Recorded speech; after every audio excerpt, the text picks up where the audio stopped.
menyiapkan hati anak. Menyiapkan hati anak itu apa? Ayah mulai bikin jadwal dengan bunda. Entah kapan waktunya, mulailah membacakan cerita-cerita tentang bagaimana Rasulullah SAW berpuasa. Bagaimana para sahabat berpuasa. Setidak-tidaknya sebelum 10 hari terakhir, ada ayah satu kali duduk atau berdiri di hadapan anak, bercerita tentang bagaimana Rasulullah SAW melalui puasa. Untuk menguatkan hatinya. Karena anak-anak itu konsepnya adalah dia harus in group. Dia nggak mau sendiri. Maunya itu adalah, ayah puasa nggak? Ayah juga begitu. Ya ayah begitu. Jangankan ayah nak, Rasulullah SAW juga seperti itu. Nah, dia in group dengan Rasulullah SAW. Itu khasnya anak-anak. Gitu. Jadi apa yang harus kita lakukan? Yang pertama siapkan hatinya. Hatinya gimana? Transfer ayah ke hatinya. Tentang apa? Tentang nilai-nilai. Tentang apa itu? Tentang bagaimana Rasulullah orang yang paling kita puja di dunia ini. Bagaimana Rasulullah nak di dalam bulan Ramadan 30 hari ini, Rasulullah 85 kali berperang.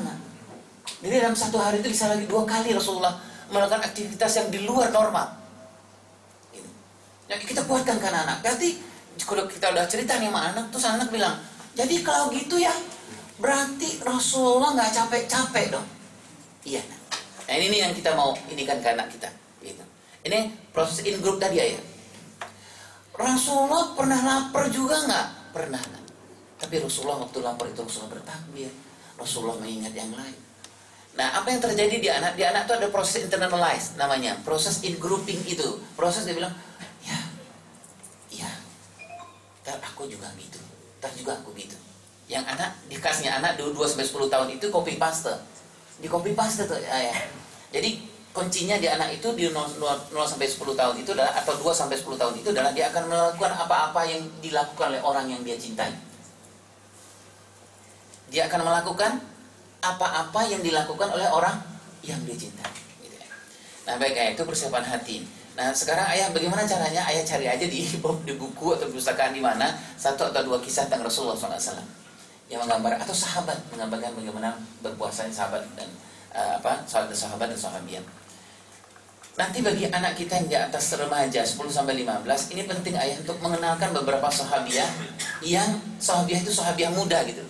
Atau mengenalkan Aisyah radhiyallahu anha bagaimana ke anak-anak kita yang seumuran. Karena anak seumur itu dia sangat menginginkan bentuk-bentuk yang peer group gitu, sesuatu yang selevel dengan dia gitu. Susah ya nanti kalau dia cari ke K-pop, nggak ada yang puasa di K-pop gitu. Dia cari di TV Britney Spears nggak puasa. Dia cari apa? Jadi nggak ada patron di dalam otaknya itu siapa ini gitu. Nah ya, ini menurut saya apa ya, kalau dalam konsep Islam tuh ini muhim, ini sesuatu yang sangat penting gitu ya. Jadwalkanlah sekali saja berpuasa, bercerita depan anak-anak. Ayah nggak usah takut, Pak Irwan nanti saya grogi depan anak saya, nanti saya nggak bisa berdiri, kalau berdiri lutut saya gemeteran. Nggak usah berdiri, duduk. Nanti kalau duduk saya kesemutan, tidur udah gitu. Jadi tidur nggak mana, ya udah nggak usah gitu ya. Gitu. Maksudnya ini penting satu nih ya, untuk mempersiapkan hatinya. Yang kedua apa ya yang kita harus persiapkan? Persiapkan fisiknya. Ini penting untuk melihat anak-anak kita. Siapa yang akan memasuki di istilahnya ini. Saya mengistilahkan 10 hari terakhir ini buat anak-anak di dalam parenting itu, saya menuliskan ini jihad gitu. Ini jihad. Ini saya tanamkan ke anak ini, kita jihad gitu. Artinya kita sungguh-sungguh gitu. Saya cerita bagaimana di Afgan, bagaimana di ini orang berpuasa, bagaimana nelayan di Cilacap, bagaimana apa gitu. Untuk memuatkan akal apa, ada korportoar di sini anak-anak kita gitu. Sebab kenapa kita periksa fisik anak-anak? Karena nggak semua anak-anak kita bisa masuk dalam situ. Apalagi anak-anak yang selama ini nggak kita sentuh. Yang selama ini, maaf ayah dan bunda, di dalam sunnahnya Rasulullah itu anak 0-10 tahun, 0-15 tahun, atau setidaknya 0-11, 0-8 tahun, itu di dalam tarbiyatul aulad fil Islamiyah jangan terlalu banyak mendelegasikan ke orang-orang di luar dari ayah dan ibunya. Terutama di 2 waktu. Apa itu ayah? Di waktu bangun pagi dan di waktu dia mau tidur. Nah, kita udah banyak sharing ini. Misalnya gini, bangun pagi kalau ayah dan ibu bisa membangunkan anak, jangan kasih ke mbaknya. Kenapa ayah dan bunda? Karena dibangun pagi itu dalam konteks tarbiyatul aulad fil Islamiyah, anak harus mendengarkan kalimat thayyibah itu dari mulut ayah dan ibunya, bukan dari mulut orang lain. Karena itu nanti pengaruh pada struktur otak anak. Ketika anak mau tidur, janganlah dia tidur depan TV. Dan usahakanlah, kalau ayah nggak bisa, ibu yang pegang. Kalau ibu nggak bisa, ayah yang pegang. Apalagi yang tadi saya mengatakan di umur 0 sampai 10 tahun. Karena begini ayah, di umur 0 sampai 10 tahun itu yang berkembang itu seluruh indera, terutama pendengaran dan mata anak kita. Apa-apa yang dia lihat itu masuk dalam memorinya, apa-apa yang didengar masuk dalam memori. Nanti ketika dia remaja, ketika dia menemui persoalan-persoalan ketika dia remaja, dia akan memanggil kemana dia akan pergi mencari masalah, dia akan panggil memorinya itu kembali. Di waktu kecil siapa yang terbanyak dia dengar suaranya, siapa yang terbanyak dia lihat wajah yang dia scan selama dia kecil. Gitu ya.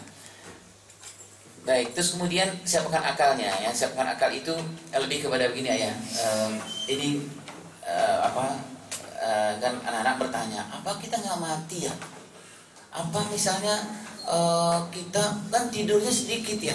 Apa nanti kita nggak ini ya? Ini kita harus siapkan supaya masuk ke logika anak-anak kita. Karena kan 10 hari terakhir itu ayahnya akan habis-habisan baca Al-Quran, gitu. Ayahnya akan habis-habisan sholat. Ayahnya akan lebih lama berdoa dari doa-doa sebelumnya gitu. Nanti kan anak-anak bertanya, ayah kapan tidurnya? Gitu.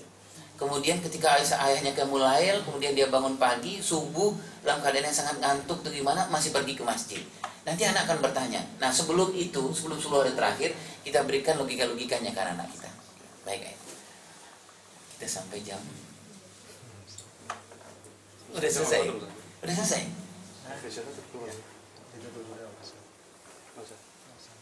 Pura-pura kita nggak ngeliat jam aja ya. Iya, baik. Saya ambil kiatnya aja nih ya. Cepatnya ya. Baik.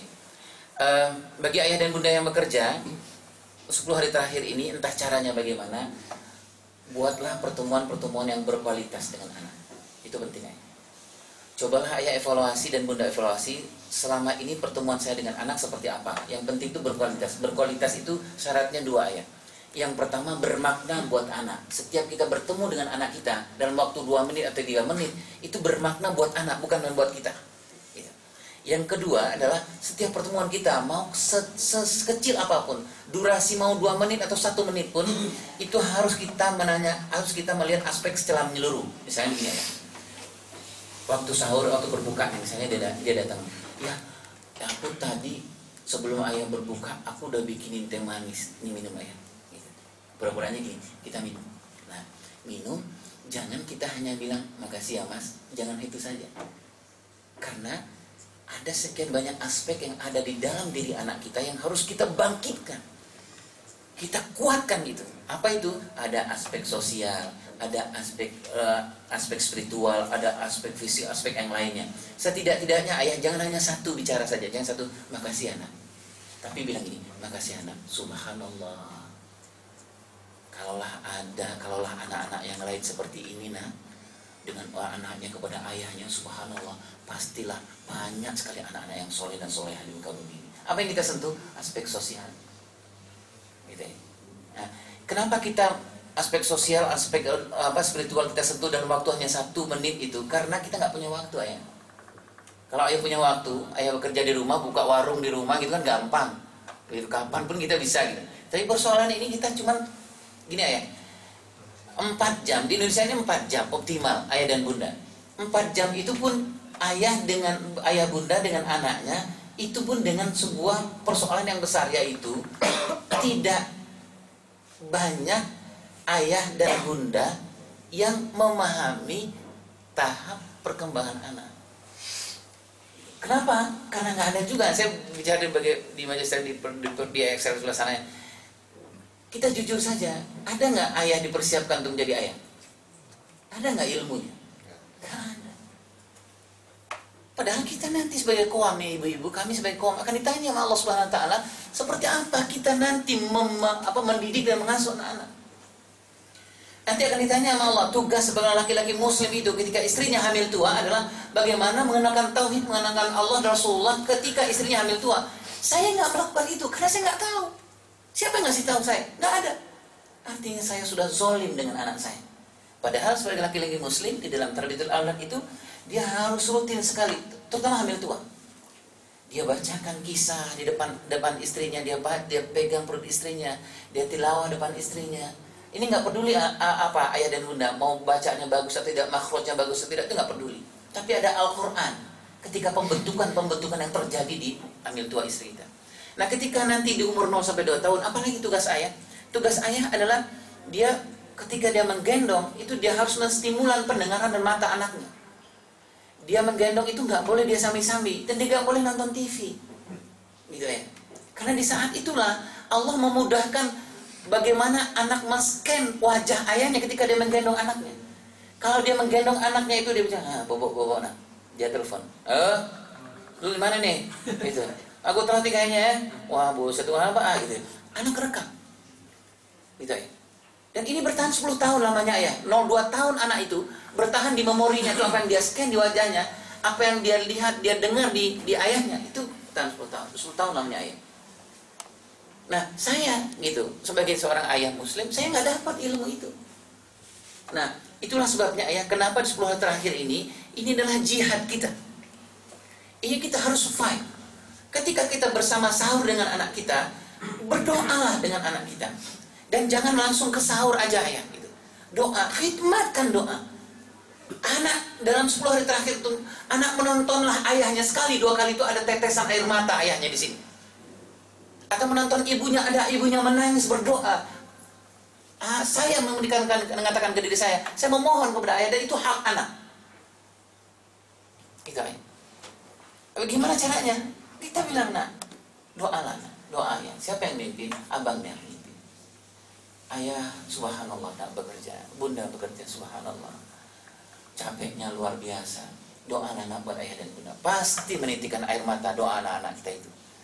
Dan saya yakin ayah, dulu dan mulai Allah SWT, seperti yakinnya seperti taksi yang dulu tahun saum yang kemarin itu, akan membuka pintu langit. Dan akan membuatkan Allah akan menurunkan keajaiban kepada kita. Kita akan dilapangkan setelah Ramadan. Kita lihat, kita saksikan nanti ayah dan bunda. Tapi persoalannya adalah tadi saya mengatakan, jangan hanya sekedar